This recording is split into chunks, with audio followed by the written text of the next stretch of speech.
Welcome to Utopia! Hello everyone, it's me, Nardito Masangkay, and welcome to my vlog. So for today's video guys, a-attend tayo ng grand opening ng Utopia. Bale, ito na po yung ikalawang branch po nila at located po ito dito sa Balanga, Bataan.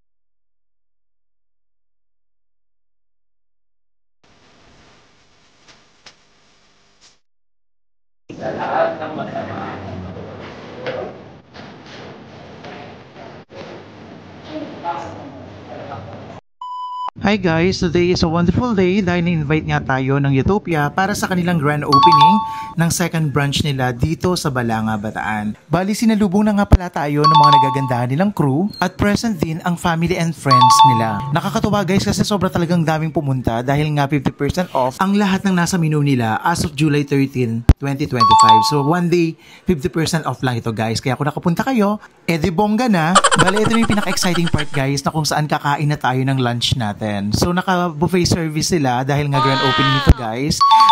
Nag-offer sila ng may gulay, tapos merong Bicol Express at meron ding sisig. Para sa mga hindi pa nakakaalam guys, ang mga ino-offer na pagkain pala ng Utopia is Asian foods. Marami kayong pwedeng pagpilian guys sa mga menu nila. All you have to do is check yung FB page nila para dun sa mga latest na ino-offer nila. Pero this time, ang i-rate muna natin guys itong mga pagkain na nasa buffet na pinakain nila nung grand opening. Bali yung una kong tinikman guys, itong Bicol Express nila na pork with seafoods. Ang masasabi ko is napaka sarap nung pagkaluto niya. Sobrang linamnam, hindi tinipid doon sa gata kasi lasang-lasa mo siya, tapos merong sipa ng anghang. Pagdating naman sa sisig guys, na-enjoy ko siya kasi super crunchy niya, tapos hindi siya mamantika. Sobrang malinamnam din yung pagkakaluto nila, kaya na-enjoy ko guys. Thank you so much Utopia. Salamat po sa pag-invite po sa akin sa inyong ikalawang branch dito po sa Balanga, Bataan. So sa lahat po ng mga taga-Bataan, ini-invite ko po kayo na suportahan ng Utopia.